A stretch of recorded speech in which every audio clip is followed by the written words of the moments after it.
भारत में जब टोपी वालों की एकता हो सकती तो तिलक वालों की एकता क्यों नहीं हो सकती?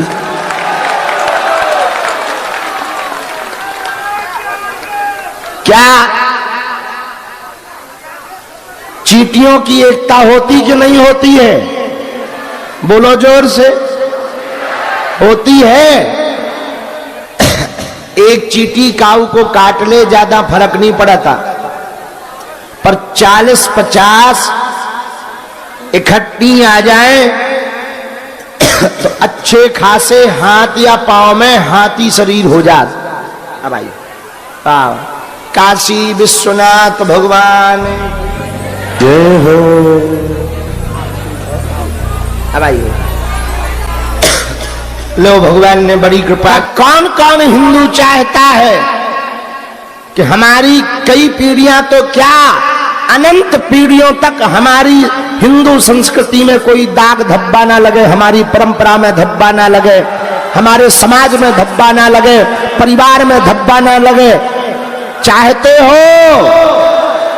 हाँ या ना?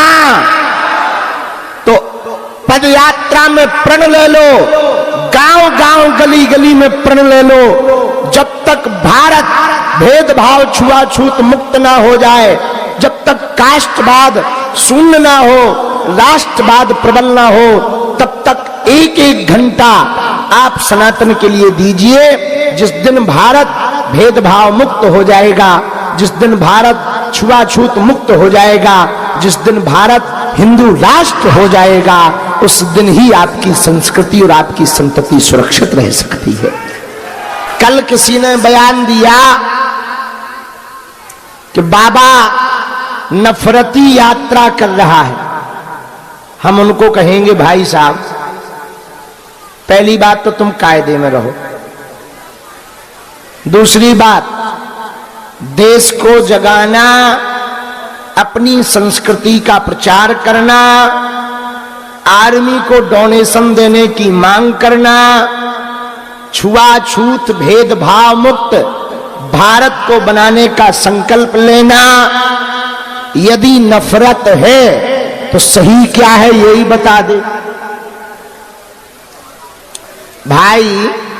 आज गांव के गांव में इस बात पे लड़ाई है, ये अंगड़ा है, ये पिछड़ा है, ये ऊंच वाले हैं, ये नीच वाले हैं, ये अमुक हैं, इनके हाथ का पानी नहीं पिएंगे, इनको छुएंगे नहीं। भैया पूरी दुनिया में कहीं श्वेत के खिलाफ लड़ाई हुई, कहीं कालों के खिलाफ लड़ाई हुई, और पूरी दुनिया में ये जो क्रांतियां हुई सिर्फ इसलिए हम भी वही भारत में कहना चाह रहे, हम न कालों में बटे, न गोरों में बटे, हम न जातियों में बटे, न भाषावाद में बटे, न क्षेत्रवाद में बटे, हम न कास्टवाद में बटे, हम राष्ट्रवाद के साथ रहे। पत्रकार ने कल पूछा था तो भीड़ के कारण हम उन्हें जवाब नहीं दे पाए, पर आज उन्हें ठोक देते हैं। उन्होंने पूछा कि भारत हिंदू राष्ट्र बनाना क्यों जरूरी है? न कटा तो क्या पाकिस्तान हिंदू राष्ट्र बनेगा या बांग्लादेश? 1947 में 1947 में मुसलमानों ने ये मांग की जिन्ना की लीडरशिप में कि हमको अलग देश चाहिए। पहले पाकिस्तान भी अपना ही था, अभी भी अपना ही है। वो बात अलग है कि कुछ दिनों के लिए वो भूल गया, बाद में वापस आएगा। जिन्ना की लीडरशिप में इस्लाम धर्म को मानने वाले लोगों ने मांग की कि हम लोग अलग रहेंगे, हिंदुओं के साथ नहीं रह सकते हैं। इनकी पूजा पाठ अलग है, हमारी अलग है, इनकी सोच अलग है, हमारी अलग है। ये अहिंसावादी है, हम हिंसावादी हैं।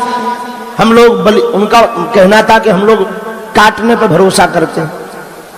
इनके साथ नहीं हम रह सकते।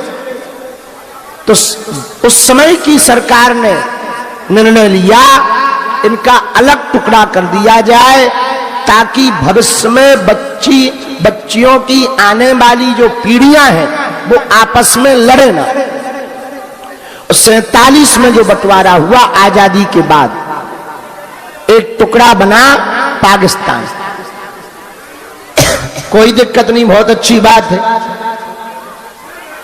बंटवारा हो गया, पाकिस्तान बन गया। पर एक बात हमें समझ में नहीं आई, जब ये बात हमारी नहीं है ना हम कह रहे हैं, आप YouTube पर सरदार वल्लभ भाई पटेल के भाषण सुन लेना, उनकी बात हम केवल दोहरा रहे हैं। ये श्री सरदार वल्लभ भाई पटेल ने ये बात कही कि जब मजहब के नाम पर पाकिस्तान दे दिया तो भारत में रहने वाले सभी इस्लाम धर्म के व्यक्ति वहां क्यों नहीं गए?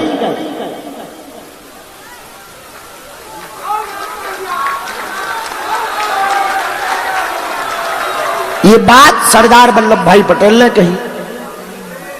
कल तो खैर हमारी पदयात्रा में मुसलमान भी बहुत सपोर्ट करने आए थे, हमने भी उनको सिर पर हाथ रखकर आशीर्वाद दिया है, और उन्होंने सीताराम भी बोला है। हमने कहा कोई बात नहीं, अच्छी बात है, इसी तरीके से रहो, हमें क्या दिक्कत है, कोई बुराई नहीं है, हम मुसलमानों के विरोधी थोड़ी हैं। तो जब इस बात का बंटवारा हो गया, पाकिस्तान बन गया, फिर भी कुछ मुसलमान धर्म को मानने वाले लोग भारत में रहे, अच्छी बात है, उनकी अपनी श्रद्धा थी भारत माता के प्रति, इस देश के प्रति, रह गए, वो भी कोई बुराई नहीं है। पर भैया जब मजहब के नाम पर पाकिस्तान हो सकता है तो सनातन धर्म के नाम पर हिंदू राष्ट्र भारत क्यों नहीं हो सकता है? हम सिर्फ इतनी बात कहना चाह रहे, जहां 80% हिंदू रहते हैं, और सुनो आप लोग ये जो कष्ट उठा रहे हैं ना, ठंड में सो रहे, पांव में छाले पड़ रहे, धक्का लग रहा, ये आप अपने लिए नहीं कर रहे, आपकी आने वाली पीढ़ियों के लिए आप कर रहे। कल एक महात्मा हमारे बगल में थे, वो बोले बहुत लोग आपके साथ फोटो खिंचाना चाहते हैं। हमने कहा हम भी खिंचवाना चाहते हैं। बोले क्यों? हम कहा हम तो वीडियो तक बनवाना चाहते हैं। बोले क्यों? हमने कहा आज से 50 साल बाद ये वीडियो उनके मोबाइल पे रहेगा, तो आने वाली पीढ़ियों को वो कम से कम बताएंगे तो कि हिंदू राष्ट्र के लिए जो बिगुल बजा था उसमें हम भी पदयात्रा में पैदल चले थे। एविडेंस के रूप में तो रहेगा भाई। पहले के जमाने में पत्र होते थे, फोटो होती थी, अब तो वीडियो का जमाना है, कोई बात नहीं। पर रील वाले लड़कों रियल बात मत खो देना। रील वाले लड़कों रियल बात मत खो देना। आप यदि आज जगोगे नहीं, गांव गांव में हिंदुओं को जगाओगे नहीं, तो वो दिन दूर नहीं है बांग्लादेश जैसा हाल होगा। सामान संपत्ति कद पद तुम्हारा होगा, हक किसी और का होगा। जिस मेवाड़ की धरती से हमारे बगल में राज परिवार से श्री लक्षराज सिंह जी आए हैं, आपके पूर्वजों ने अनेक बार मुगलों से मुकाबला किया, अनेक बार, वीर गति पाई। एक बात बताओ, इनके पूर्वज, हमारे पूर्वज, आपके पूर्वज जो विरोधियों से लड़ते थे, उनकी बुद्धि खराब थी क्या? अरे हम लोगों को सुरक्षित रखने के लिए अपने प्राणों की बाजी उन्होंने लगाई है। आपको बात समझ आई? अपनी संस्कृति को बचाने के लिए वो लड़ते थे। आज यहूदी हैं, इजराइल है, यहूदियों का देश है इजराइल। आज इजराइल लड़ रहा है, क्यों?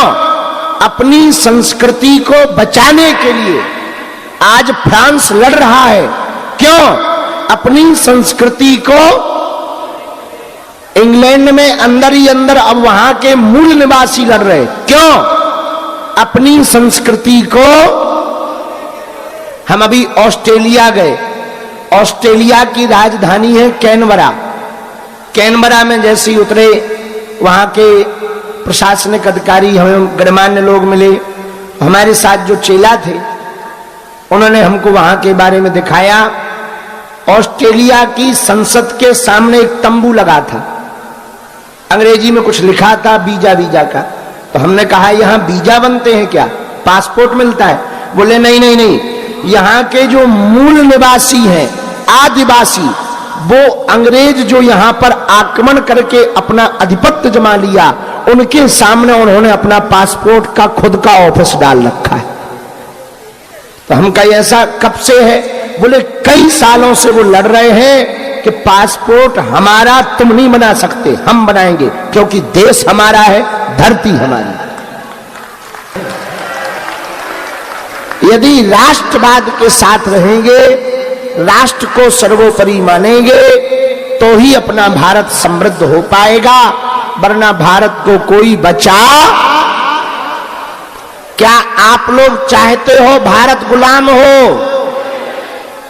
क्या आप लोग चाहते हो कि आपकी आने वाली जो पीढ़ी है वो दूसरे मजहब में चली जाए? क्या आप लोग चाहते हो अपने बच्चों के उस सिर पर टोपी देखना? क्या आप अपने बच्चों को रविवार को भेजना चाहते हो चर्च में? कौन कौन हिंदू चाहता है कि हमारे बच्चे बदल जाएं दूसरे धर्म में?